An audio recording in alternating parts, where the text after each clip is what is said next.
Shut your mouth, broadcasting. First round draft pick. Believe we got stats, kid. Quarterback sacking, 100-yard dashing. So tap in for the action. What teams got traction? What teams are losing? Franchises ruined. Fans in the stand booing. Playing. Welcome to the Sim Podcast Show. I'm your co-host, Siri, and I'm always joined by my co-host, Ron. What up, Ron? What's going on? This is a special podcast, first of the year that we're not in the HQ. The reason why is because we're basically quarantining. Everyone's sick at this household, so I told Ron, maybe we do this one remote. Ron, we just did week number 5. We're going on to week number 6. Before we get into our team predictions, what did you think about this week that we just went by? It was another good week of football. Some exciting games, I think. Lots of pretty close games. There were some games, I think, that were ruined by some questionable officiating, which I think we'll talk about a little bit. Yep. But for the most part, it was a good week of football. Bad for my Steelers for sure. Not much I can say other than it was just all bad for Pittsburgh. It was all bad for Pittsburgh. The Giants just keep surging. They're about to win five games. Yeah, I know.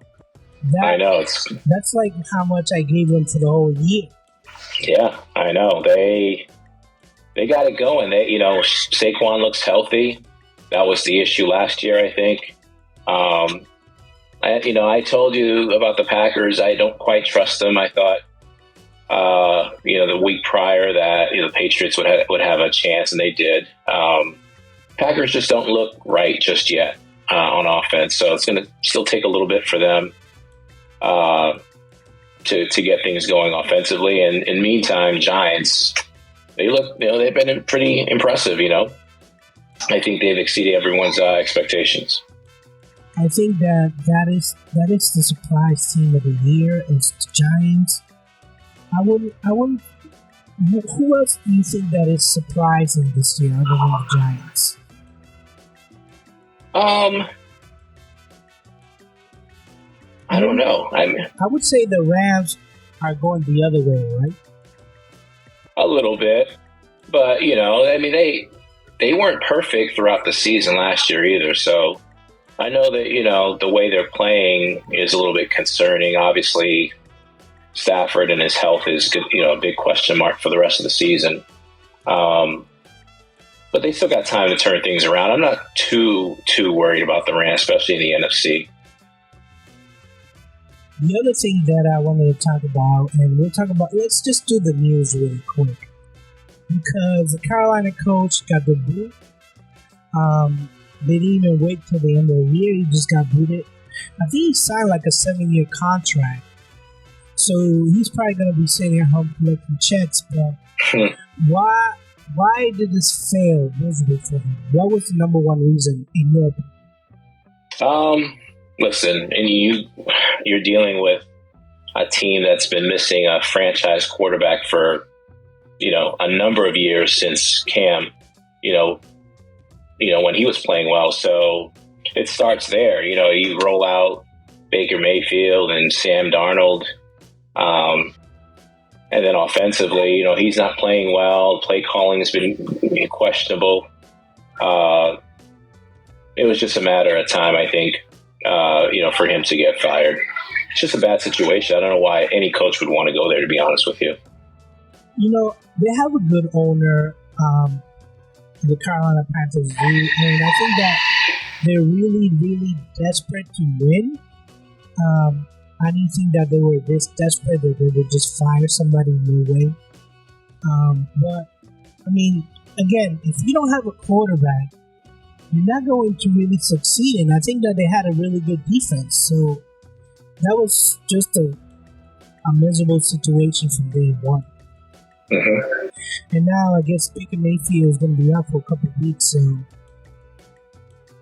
yeah. So again, I don't know if the quarterback play is going to be better or worse with Sam Darnold, to be quite honest with you. I don't know what to expect, but, that team, I think they are at this point looking to rebuild, I would imagine. There's some rumors today about them having a fire sale, if you will, with some of their players, like Christian McCaffrey. We'll see what they decide to do. They need to be in the hunt for a quarterback for sure with this draft. The other things that we want to talk about in the news, and we saw this game last night, Monday night game. Then at the end of the game, D.Adams, I guess he was very emotional. He pushed the guy fell. He apologized on Twitter, but I guess now the guy is taking legal action. Who's in the wrong here? Because do you think that guy shouldn't have been in his face, or you think D.Adams is in the wrong? I think that they both were in the wrong. One, and I forgot who was speaking that spoke really well about this, but the players, they're expecting when they walk off the field or walk out, onto the field, that whole walkway is cleared. They're not supposed to be any, people in front of them in their way. And I know that guy was a cameraman, and obviously he needs to be there, but the area is supposed to be cleared to begin with. And it just seemed to me that the guy went out of his way to cut in front of him, like directly in front of him. And to me, it looked like it startled Devontae a little bit. Now, should he be reacted that way? Probably not. Shouldn't have pushed him, but to let it escalate to a point where you're filing charges just makes me wonder if his whole thing was pre-planned and he set this up. But I think it was handled poorly all across the board. I think, I would say yes. They're both of them. You can place the blame on, but I'm gonna say D.Adams should know that this is an entertainment business, right? This is just people being entertained, and they expect you to act a certain way, talk a certain way. I remember way back in the day with the whole Marshawn Lynch, and he didn't want to talk in the Super Bowl. They signed him. That's what I mean. It's like you have to play both sides, and this is a very emotional sport. Mm-hmm. It's like, dude, he just lost a very, really, really tight game, and you're gonna put the camera in his face. I mean, he's gonna get fined. It's fine. That's just the way it is. But right. I heard this guy now is like pressing charges. Maybe he's going a little bit too far. No, it's definitely too far. It's ridiculous. Give me a break. He should not have cut in front of him. If that was out on the street, he wouldn't have done that, right? He wouldn't just like walk up and just cut, anybody off just like that. I think it's gone way overboard. I hope the NFL steps in and does something because, for it to go to pressing charges, it's crazy. What if the players start pressing charges? That's what I would do, right? If you got a fan that's yelling obscenities or throwing stuff at you as you're walking off the field, what if players just start pressing charges when that happens? What if they start suing the NFL when stuff like that happens? I just think it's gone overboard, so I hope the league does the right thing. Does he, should he be fined? Maybe. Again, I think he probably should have reacted by pushing him, at that point. But, I think it's just, the story's just been overblown a little bit. Yeah, definitely has. The only thing that this makes it 2 weeks in a row, Ron, that I've been complaining about the refs. The refs, they're just not doing it this year. I don't know what it is. I don't know if they're not trained enough. I don't know what's going on. But, I mean, last night's game, or even before that, the whole Tom Brady incident compared to Mahomes incident, I mean, they're exactly the same play, but they call it differently. So completely different. What's going on? What's going on with the refs this year? It's been terrible. And, I don't care what excuse they make, about what the officials saw, what he didn't see. It's just a bad call. And I understand not hurting the quarterback. Obviously, you don't want to injure any quarterback that's making 20 to 25% of your team's salary cap, right? So there, got all these rules in place to protect the quarterback, but it's gotten out of hand for sure. And there's too many instances where the rule is just not being followed consistently. If you're, like you said, if you're going to call that on Brady, which I think they shouldn't have called, that was just a stupid, bad call. Then you need to make sure we see the same thing, on the Derek Carr, fumble. When Kenny Pickett got hit and he slid and got hit late, that should have been called. Nothing was called there. So it's just inconsistent. The inconsistency, I think, is what drives people crazy. But those calls specifically, I just think were incorrect, the wrong calls to make. And, I don't know what's going to happen, what the NFL is going to do, the competition committee, if they're going to look at it mid-season or wait till the end of the year. Well, that's the thing, right? Is they always wait until the end of the year, but this is only week number 5. Mm-hmm. I feel like... And it's changing the outcome of games. That's the problem. Yes, it definitely that's the problem right there.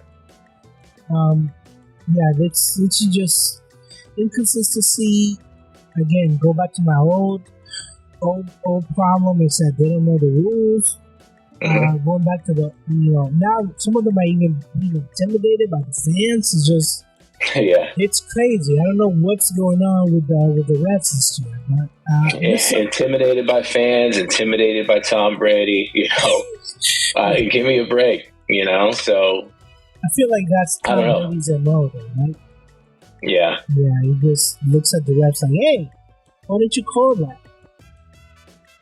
Okay, so let's look at our week number 5 reviews. Let's start with the Pittsburgh Steelers, who were annihilated by the Bills, 38-3. Yeah. We had them losing this game. I had them 17-13. You had them 24-35. But they only put up 3 points. So yeah. What? And we watched this game at least the first half together, and yeah, it wasn't just that the offense was bad. Mm-hmm. The defense, and I like this team for the defense. The defense looked bad. Well, the defense hasn't looked good since T.J. Watt got injured, and they're 0-8, I think now, with him being out. So, defensively, they just gave up some humongous plays. With that one to start the game was like a 98-yard reception. It was an unbelievable throw, but our cornerback was not in position at all. I don't know what the heck he was doing. And then the other one, where Davis again took the ball away from Mika. That was just a great play, a great throw.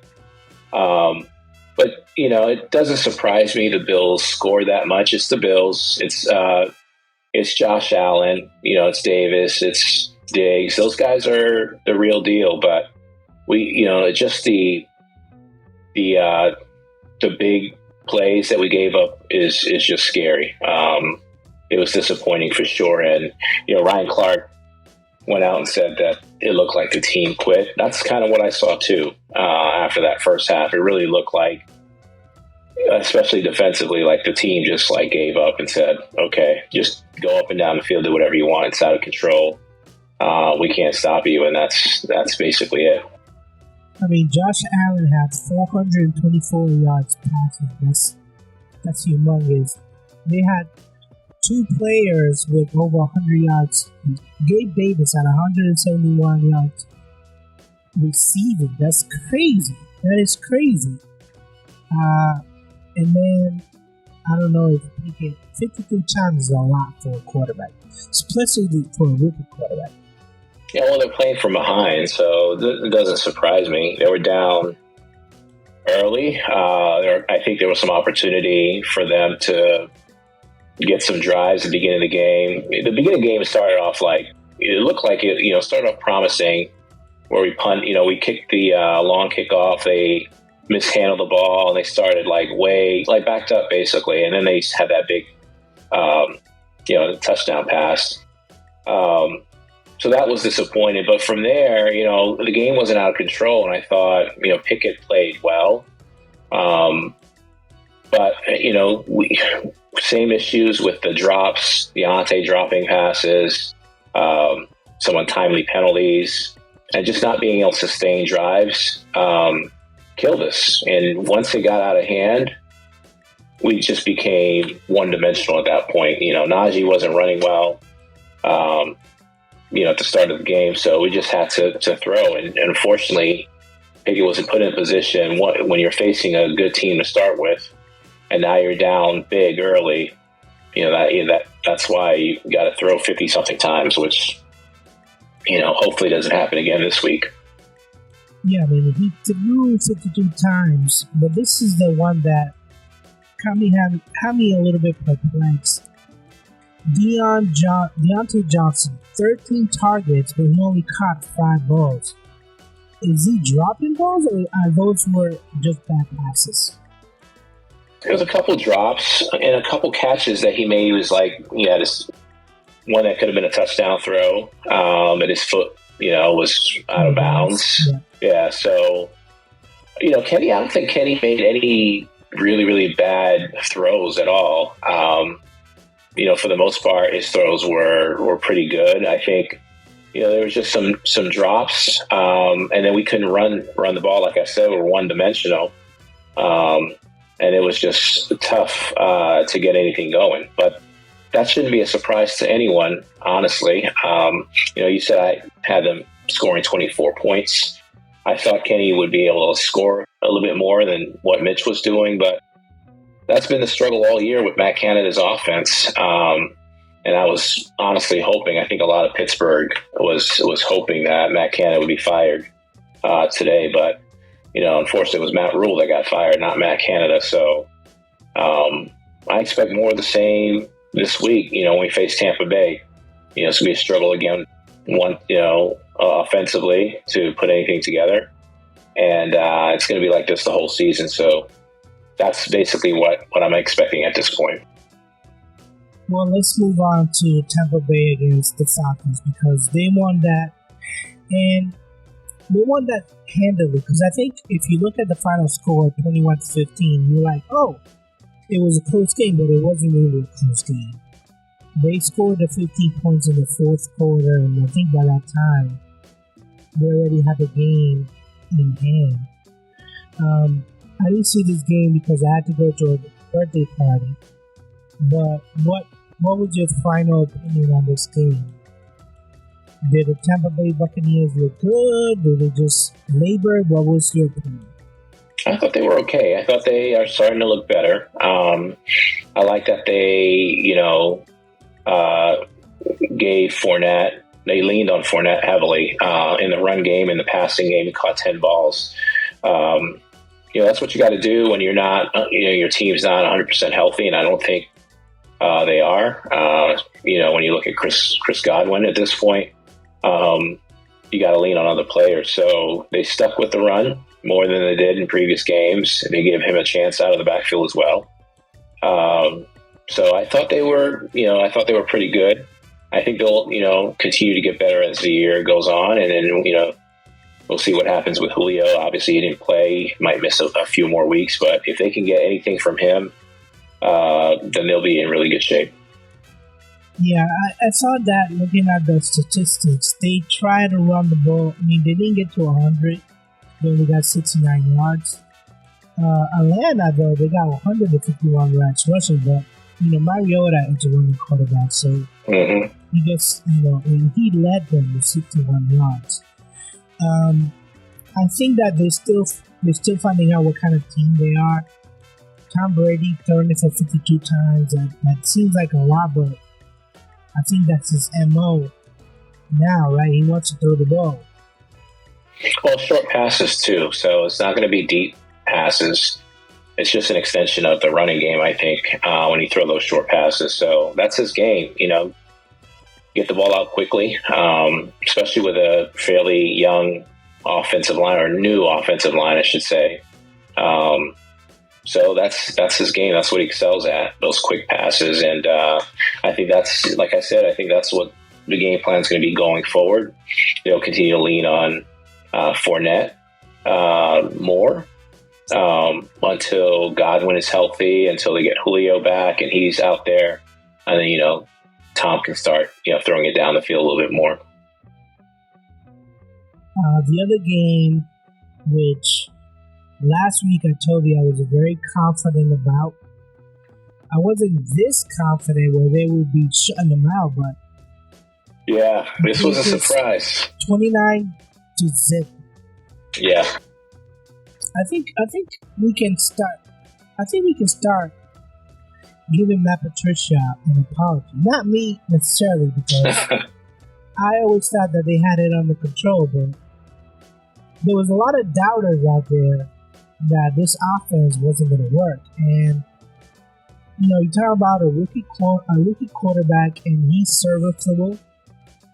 I think the plays are working. I mean, it was the Detroit Lions, but they were the number one offense coming in. So I think that this team is on the rise. What do you think? Yeah, listen, 3 weeks in a row, he scored 20 points. Now, 2 of those games were in a losing effort to the Ravens and the Packers, but you're scoring, which is, it's good if you're talking about, Patricia. They're 2-3 right now. They got the Browns, the Bears, Jets, Colts just looking ahead. Some winnable games, like you said. But I don't think that Green Bay team was necessarily a good team. Obviously, the Lions aren't a great team. I think all the hype about their offense, well, that's out the window now. We'll see what they have the next few games, see what kind of team they are. Well, I think their offense can score. I saw them running the ball well. I saw them passing the ball, pretty well. 229 yards is not bad, but their defense is atrocious. Their defense is the number one problem with them. It's just, and now I saw that game twice. So I saw it live, and then I saw it again on the replay. And the Detroit Lions were losing DBs left and right. I counted 5 DBs that they lost in the game. They're gonna have issues, and this 1-4 record, it's not gonna get better. It's gonna get worse. They are who we thought they were. Anyone who is expecting, just because you have like a really, I don't know what to say. What would you call the coach? Loud, boisterous coach. If you think that was going to change anything, then you're a fool. It's still Detroit. I think the guys are playing hard, don't get me wrong, but that defense is terrible. And I'm not sold on Goff, and no one's going to convince me that Goff is a good quarterback. I would say this about Dan Campbell. If I was at a bar and I started a fight, I would want Dan Campbell to be next to me. Absolutely. And maybe like Robert Saleh. Yeah. Like I would start a fight with them. But then when it comes to like running a football team, I would not want Dan Campbell to be part of it. Yeah. I know that he went for it, I think 4 times or 4 down, because his kicker is injured or whatever the case. But I was like, the plays that he was going for on 4th down were horrible, and I was just like, at least one of these have to be like a play action. At least one of them have to be like a quick throw. But no, he was very stubborn. He wanted to push it up the middle, and he got stuffed each time. Old school football, man, doesn't always work. Not against the Patriots, it won't. All right, Lauren, let's talk about our upset specials for the week, because we actually crapped on both of them. My upset special was Seattle over New Orleans, and all of a sudden, It was really Tyson Hill that had the game of his life. Yeah. They scored 39 points when I was just complaining about them last week that they can't score to save their life. All of a sudden, they scored 39 points. Yeah. We were watching that game at the bar, and we couldn't believe how well Geno Smith was playing. Well, it's, yeah, I believe now, because it's not that it's like he's done it for one game. He's done it the entire season. He's just completely changed, who he is as a quarterback. He just looks like an NFL quarterback, like an NFL starter in the league. So there was one throw, I don't know if you saw it, but it was all over social media. Like one throw he made rolling to the left, and he threw across his body. It reminded me of like a Josh Allen or Patrick Mahomes type of throw that you wouldn't see every quarterback making. And he just, the athleticism, the arm strength, everything was there. And I was impressed. I've been impressed with Geno. Yeah, I think that if their defense gets better in that conference in that division with the LA Rams struggling, and you got Arizona struggling. I mean, you never know. They can slip right in. They can slip right in. It's going to be a couple years, I think, for them to fix that defense. I don't. They're 2-3 right now. I don't expect them to make the playoffs. But I do think, they don't necessarily, unlike what I thought the first part of the year, that they're going to be tanking for a quarterback. I don't think that's going to be the case any longer. I think in Geno Smith, they found someone that can be that franchise quarterback, for another, 6-7 years. Yeah, Geno Smith. How many years do you think he has left in the tank? 2, maybe 3? No, I think I'm trying to figure out how old he is. But I think he's, still, I know he's been around for a while. But he's probably got like 6 or 7 years, I would imagine. Let me check. I'm going to check really quick, see how old he is. 32. I just pulled it up. He's 32. So maybe he makes it to 37. I know Rodgers and these guys are playing, into their 40s. I don't see him doing that necessarily, but he can probably make it to 37, 38. Yeah, I can see 35, 36. I don't know if he's going to be, this accurate by that time, but... Right. I don't know. So let's talk about your upset special, because we actually saw that on the Monday night game, Las Vegas and Kansas City. Mm-hmm. We thought that Las Vegas was going to pull this one out. They should have. And then what happened at the end? What happened? Why didn't they win? Well, let me say this. One, they were out without Waller to begin with. If he played like 6 plays and then he was out the game. So they're a little bit shorthanded to start with, but they controlled the first half. When Kansas City came out and scored right away in the third quarter, I was like, oh, we got a ball game. Chiefs gonna, the Raiders gonna have to keep going hard, and they weren't even able to hold on. But the decision, I think, at the end by McDaniels to go for 2 when they scored and could have tied the game with 4 minutes left, I thought that was the wrong decision. I thought they should have tied the game. I was convinced they would have a chance to get the ball back, which they did. They got the ball back at the end and drove down the field. They just missed a third down throw to Adams where his foot was out of bounds, but that would have put him into field goal range to win the game. So, they played a great game. They ran the ball well. Carr threw the ball fairly well despite being under a lot of pressure throughout the game.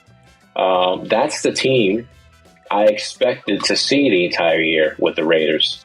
They have a really good team. They've had a tough schedule. It's not going to get any easier.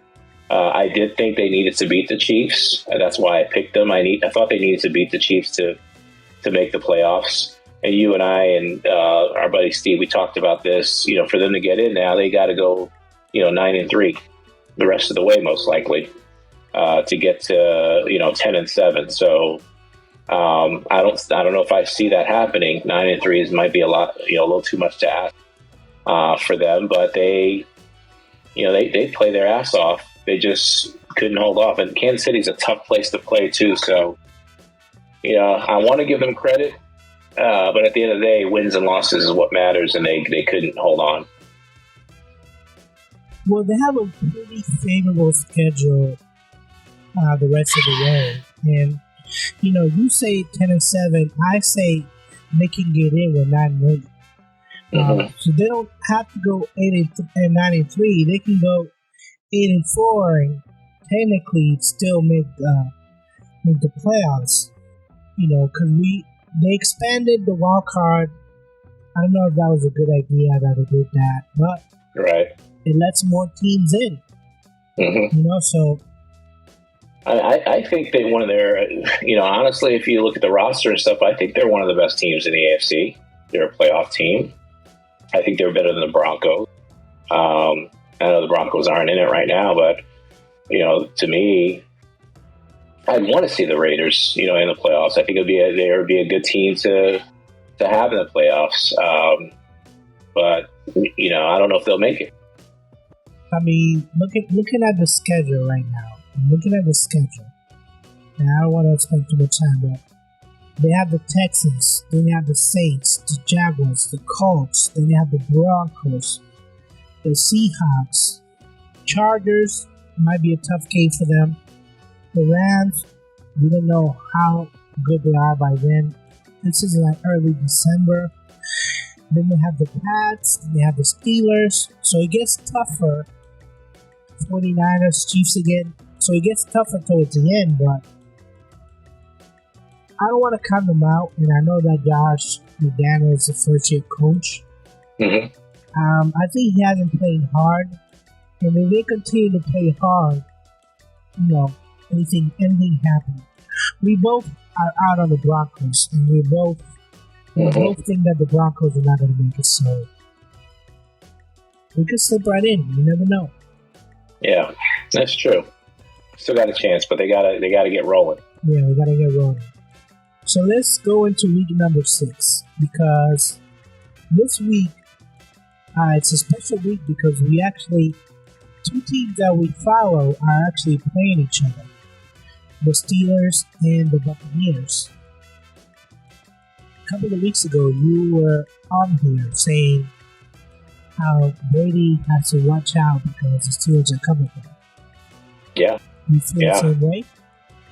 No, man. I completely different outlook on the Steelers. This was a game that I had the Steelers winning. And at this point, I would have had them, 4-2. So, yeah, I'm out on the Steelers at this point. The Bucs are going to win this game. I think they'll control the game pretty easily. What's your final score? I think I said 27-20. Tampa winning in this game's at Tampa, or it's in Pittsburgh. It's in Tampa. It's in Pittsburgh. Is it? I thought it was in Pittsburgh. Oh, I think you're right. Let me just double check. I think you are correct, my friend. Yeah, it's in Pittsburgh. Yeah. I don't see the Steelers having a chance. I'm giving them 20 points, but I'll be happy, to be honest, if they got to 20 points. Yeah, I gave them 10-21. Tampa Bay winning this one. I gave them 17 points last week against Buffalo, and we only mustered 3. And I think Tampa Bay defense is better than Buffalo. Oh yeah, absolutely. I mean, but the Bills are good. Don't get me wrong. Yeah, the Bills. But Tampa Bay is. I think they're 1-2. Tampa Bay's no joke. I think they're 1-2. And I just don't. Again, I don't see Pittsburgh pulling this one out. The next game that we have is New England at Cleveland. What do you think about this game? Yeah, I think another close game. I think the Patriots going to pull this one off. I know it's in Cleveland, and I think is Cleveland favored? Patriots are favored, right? Yeah, by Was 3. it by 3? Yeah. That's actually I have 17-14 as the score I wrote down, so I think it's going to be low scoring. Two teams that their defense is pretty good, and they're both going to hold it down. But I think Patriots going to find a way at the end to win it with a field goal. Yeah, I have 17-10 Patriots winning. I know that Harris went out during the game with an injury, and it was all Stevenson. And I think it's going to be all Stevenson again. I mean, the guy had, I think, 161 yards rushing all by himself. I mean, it was against the atrocious Lions defense. This Cleveland Browns defense is a lot better than the Lions, but it's going to be like a close game, 17-10. I'm not going to say that this is a cupcake game. Detroit game was. This one is a little bit harder, but I think the Pats will pull it out. What do you have for your upset special? So my upset special, I have Seattle beating Arizona as my upset special. Just gave Gino all that praise a few minutes ago. Arizona hasn't really been playing all that well. And right now, where's the line at for this game? Looks like it's Arizona favored by 3. Over under is 51. Games in Seattle. I have Seattle winning 28-24. I think they're gonna listen. I think they're an improved team. I don't trust their defense too much, but I think they'll be able to slow Kyler Murray down a little bit.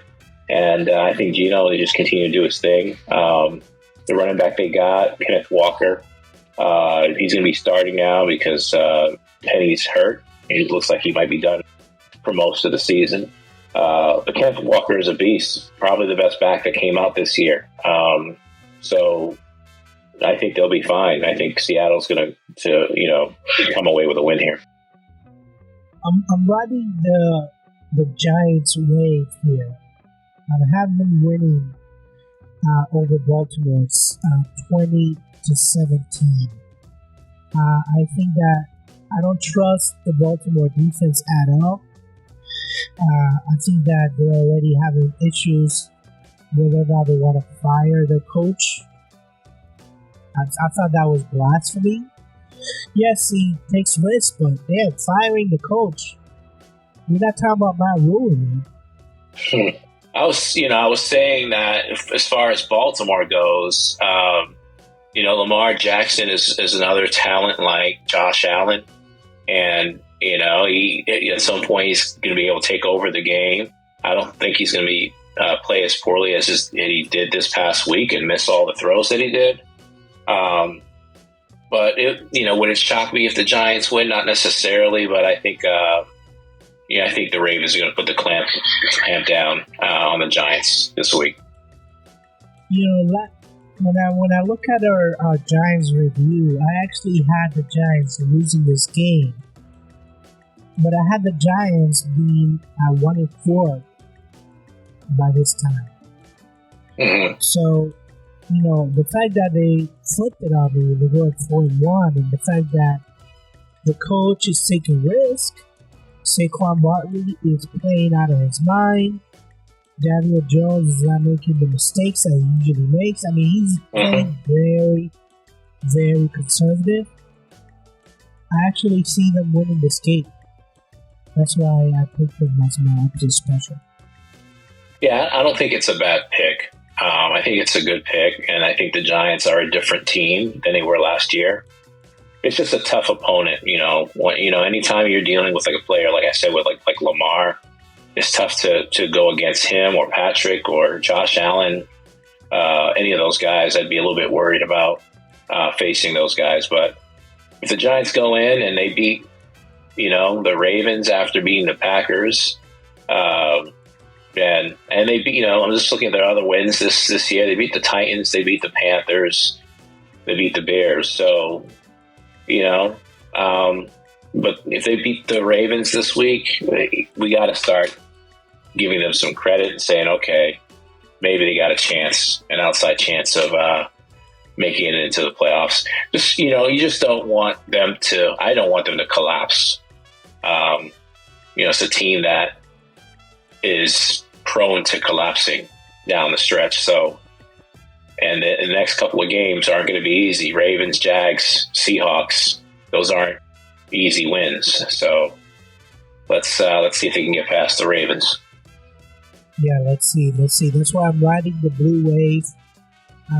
Let's see if they can beat those teams. That's our Week 6 show. Did you want to add anything else to this podcast? No, man. Better days are ahead for our team, or for my team. I think your team still, they got a chance. We'll see, what happens with Cleveland this week. But for all the Pittsburgh fans, if there's any listening to this, keep things positive. Look on the bright side. It's a rebuilding year, if you want to call it that. But Kenny Pickett's out there. He's going to get some good experience, and by the end of the year, we're going to know who's sticking around, who's not. I doubt Matt Canada makes it past this year, and if that's the case, then we'll hopefully move on to someone better next year. You better not hope that Matt Canada stays. Yeah, no. I was hoping he was gone, like I said today, but that didn't happen. No. Are they gonna get? They're not gonna get rid of Mike Tomlin, right? I don't think so. I think he's getting a little bit hot because, again, these are people he's choosing. That's the other thing about this. The Steeler way is they like to keep everything in house. Sometimes when you do that, you're just missing out on talent. If you're not looking external sometimes, and Steelers and Mike, they tend to just keep things internal with all their positions, GM position included. And I think they're missing out. They have missed out on getting some better coordinators on their team, better coaches on their team. So we'll see what happens. But something needs to change. I think he realizes that, and he's not stupid. He knows that his time could be coming to an end if he doesn't turn things around quickly. And there's only so much fans are going to put up with. There's only so much Roonies will put up with. And I know they got a young rookie quarterback, but it doesn't mean that you get a pass. And it certainly doesn't mean your team can go out there and not give any effort and not play hard. So let's see if he can get those guys motivated again and turn things around the rest of the season. All right. Well, on that note, I'm going to say peace. Peace. Hey guys, thanks again for watching. Don't forget to like and subscribe. Any questions or comments, feel free to hit us up on shutyourmouthpodcast@gmail.com. That's shutympodcast@gmail.com. You can also hit us on Twitter or on Instagram @sympodcast. Thanks again.